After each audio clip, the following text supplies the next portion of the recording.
Hello and welcome to Community Difference Makers, brought to you by Bankers Trust and United Way of Central Iowa. I'm your host, Emily Abbas. And this season on our Community Difference Makers podcast, we're focusing on the issues that are considered the most critical in our community and the innovative approaches helping move those issues forward. We're beginning with food insecurity, a challenge that affects thousands of families across Central Iowa. And in this third episode on this topic, we're taking a closer look at a pilot program designed to meet people where they are. I've recently learned that there are community navigators who are specifically assigned to help families access food right away, while also connecting them to resources that support their long-term stability. Today, we'll hear from one of those navigators, Priscilla Marquez. We also have with us Shelby Chavez, who has experienced food insecurity firsthand, and then Luke Lynch with the United Way of Central Iowa, who's helping lead this all the innovative approaches going on in our community as part of what is known as the Central Iowa Food Security Plan. So, Luke, we'll start with you. What exactly does a community navigator do, and what makes this approach different from traditional food assistance? Sure. Well, thanks for that question. I think that we've heard from our partners in the food space that they often don't have enough time for somebody coming into a pantry. There's not that time to interact with and potentially identify the resources that they might qualify for or that might help them out in their life. And when we talk about the ALICE population, that's who we're talking about: asset limited, income constrained, employed. So it's not that they care any more or any less than those working in the space. It's that they have a different role, and their role is to help folks identify what might be available to them and then connect with, do that warm handoff, that closed loop referral, if possible, to an organization in the community who we know is doing that work. And so that involves identifying and learning about what's happening in the community. What are those resources? That's a key part of it. And another key part of it, and this is for everyone in the food space, is building that trust. And it's really important. And our navigators have done an incredible job of that, building the trust of the neighbors in need within our community, so that people will come to them and identify, yes, I'm in need of help. And maybe sometimes they don't know exactly what they need help with, but those navigators, when they build that trust, they can open up that conversation and identify, okay, well, I know this resource and they might be helpful to you. So, Priscilla, one of the many roles I'm sure you fill is a community navigator. You're face to face with families every day. What does a typical day in this role look like for you? So there is not a typical day. Every day is so different. I usually do wake up every morning and check my messages, my emails, and most days I always have 10 to 15 messages already. Hmm. For me, the priority is to choose which are the most important, um, because I can see people from rent situations to utilities to translation to legal, food obviously is always at the top. So for me, my day is to figure out which is a priority and start to make phone calls, start to make appointments with clients.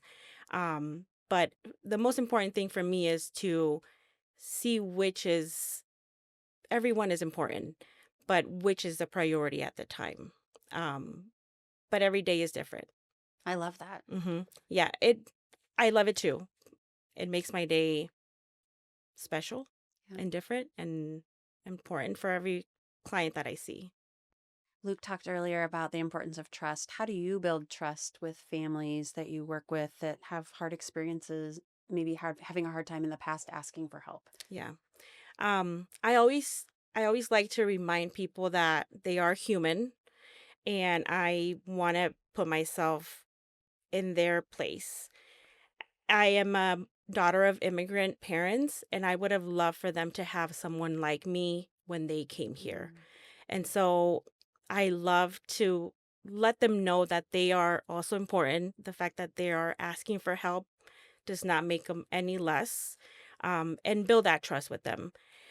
For me, it's so important to remind them of what I am capable of doing and what I am not, and not overpromise and follow up. That is the only way that I will build trust. And in reality, in life, if you don't follow up on something that you have promised to do, then the trust will never be built. Mm. Also, for my community, the trust is there when they see someone that looks like them or that speaks their language. And I have already broken two barriers that way. Mhm. So the trust starts with the first time they meet me. And now I'd like to introduce someone you've built quite a bit of trust with, Mm-hmm. I believe, Shelby. Yeah. Shelby works as a director at Clive Community Services, but is here today with us to share a little bit about maybe how you've experienced personally food insecurity Yeah. firsthand. So thank you for being willing to share your story. Thank you for having me. So your story with food insecurity started earlier in your life. Tell us what your childhood was like. I was adopted when I was 4.5 with my older brother and my younger brother. My parents were alcoholics. When I was born in Oklahoma. Within the first year and a half, DHS had moved to remove us. And then they left Oklahoma, went to Texas. So, homeless shelters, being in and out of parks. The final breaking point was when my birth mother was on a bender and she left me and my brother and my little brother in a park. I was probably about 3. So, DHS removed us. I went through the foster care system. I was a ward of state, severe trauma throughout all of that. Uh, I actually, a few years ago, started doing Ancestry, and I'm very determined, and I was able to receive all of my DHS records from Texas on microfilm. So, knowing and learning that I had two failed adoption homes, I was adopted by Randy and Gail, and they saved my life. My mom, her worst memory when she first got us was taking me to the grocery store because me and my older brother, we would go down the aisles and just open things and eat them and put them back. Do you know how to get peanut butter out of your mattress? My mom had to learn how to do that because I was hiding food. My teeth had been so rotted off the front, they had to put silver caps because instead of giving me formula, my birth mother spent her money on alcohol.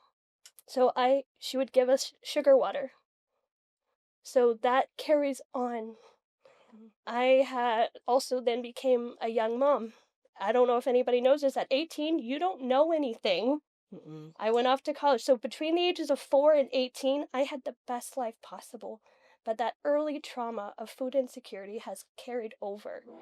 I went off to college, decided I didn't like that path, came back, got my own apartment, went to DMAC, flunked out of DMAC, which is pretty hard to do. And then I got pregnant. And I was a young mom. I got pregnant at 19 and I was in an abusive relationship. So my son was probably about 3 weeks old that I finally left. And I was very blessed that I had a neighbor who helped me as much as she could. And then I was also very blessed that I had 2 parents that drew a hard line in the sand is we are not raising your child. My parents love their grandkids. They love me to death, but that's what I needed at that age. Is someone to say, "We are not raising your kid."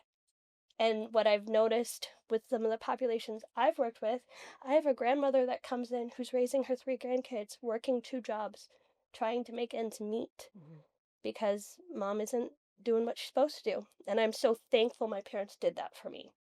But then at that age, I didn't know what I was doing. Wasn't sure if I was going to be able to make rent. Had to go back to work 3 weeks after I had a baby. Was leaving a domestic violence situation. Didn't know what I was doing and how important a community navigator would have made a difference for my life back then. So at that point, how did you find the resources that you needed to survive and to move forward? I had a friend who said, "Do you know about food pantries?"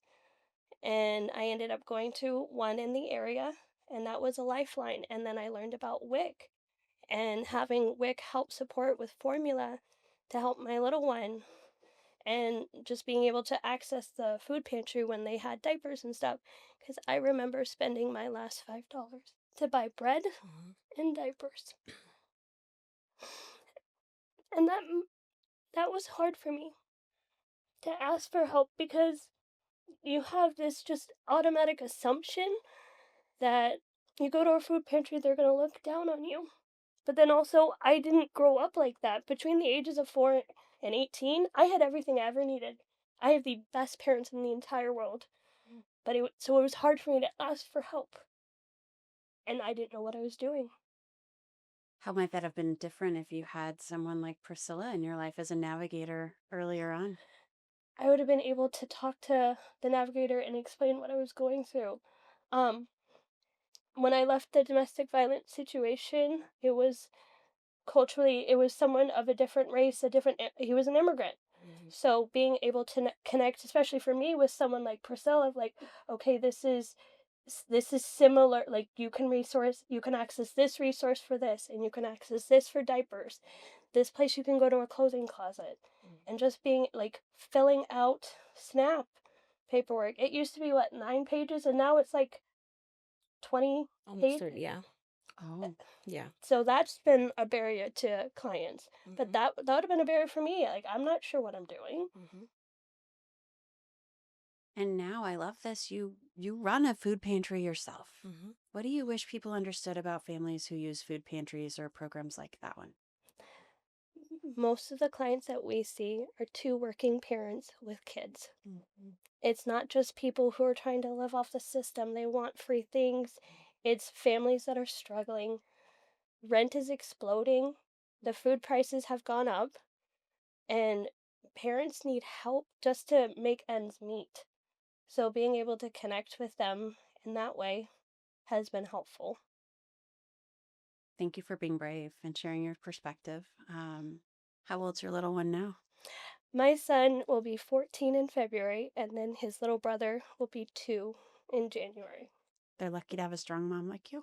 Yeah. Thank you. And that's what I want my kids to know, is that it's okay to ask for help, but then also it's okay to help other people as well. Like, I'm working with a family right now that's new to the country, and in our clothing closet, I didn't have the size of shoe I needed. Luke, do you have size 12? I'm looking. Yeah, I do. Yes. Luke has So- pretty nice shoes. So I told my son, because my son is like 200 pounds, he's 5'5", and he's got a size 12 foot. I'm like, Noah, can you please go pick 2 pairs of shoes you haven't worn to give to this family? He was like, yeah, okay, I got that. Is there anything else you want to share today? I want people to know that circumstances happen in your life, but if I can go from being dumped in a park to graduating college, summa cum laude, to now running a food pantry, you just have to believe in yourself, and you have these programs, working with Priscilla, they're so vital for families, because I'm the only employee at Clive Community Services. I'm also one of the, at this right now, I'm the only Spanish speaking director in the DMARC network. So a lot of the clients I see are Spanish speaking. So I'm one person. I can't, everybody's important, like she said, but I can't run their food pantry, have people asking me questions, this and that.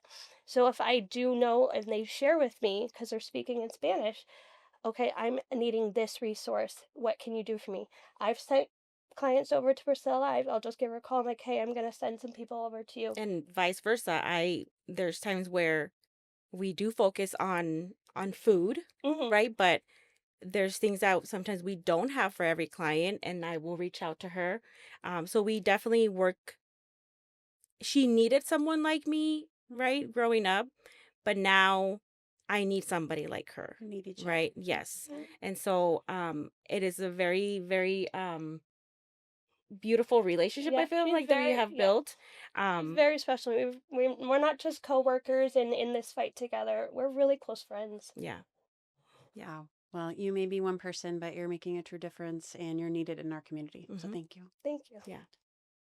And collaboration has come up here, and clearly you both collaborate together really well and have formed that trust we talked about. Yeah. Priscilla, how do you connect with other nonprofits and or agencies to make sure families don't fall through the cracks? So before I started the community navigator, I was in healthcare, and we had a word that we would use when we would introduce a patient to like the therapist or the nutrition counselor, which was called a warm handoff, right?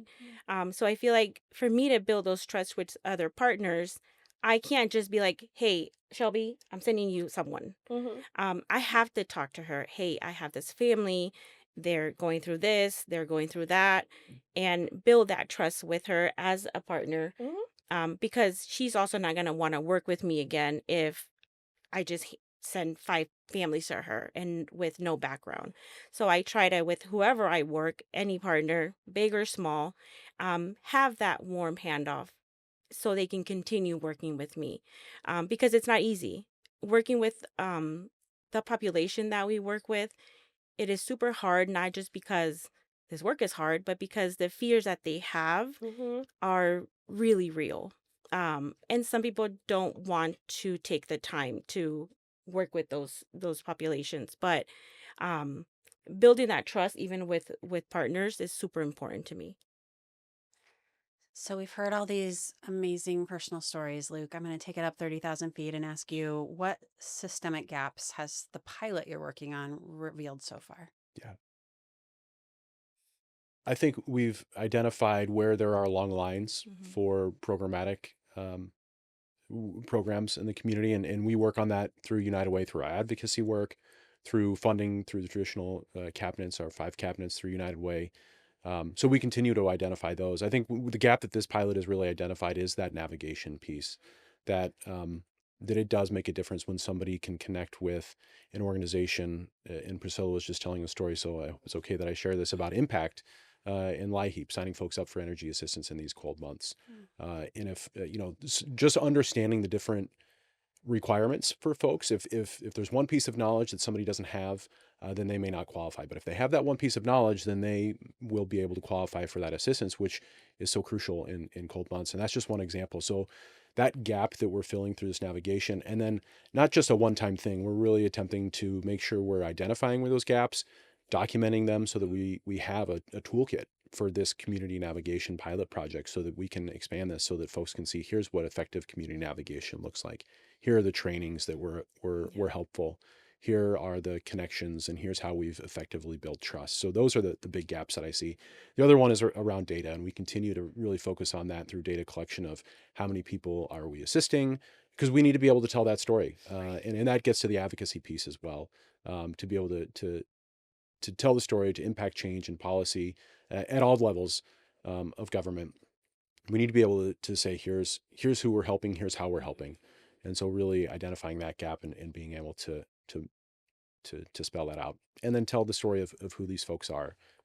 Shelby is such an incredible example of that. And thank you, Shelby, for sharing your story. Thank you. Just being able to share with folks that these are our neighbors. Hmm. Um, And if I can add to that a Please. little bit, um, when you asked the question about what does my role entitle, like how do I start my day, right, as a community navigator, it's not just the meeting of the 15 families or whatever the day might bring. It's also giving that data, because it's a lot.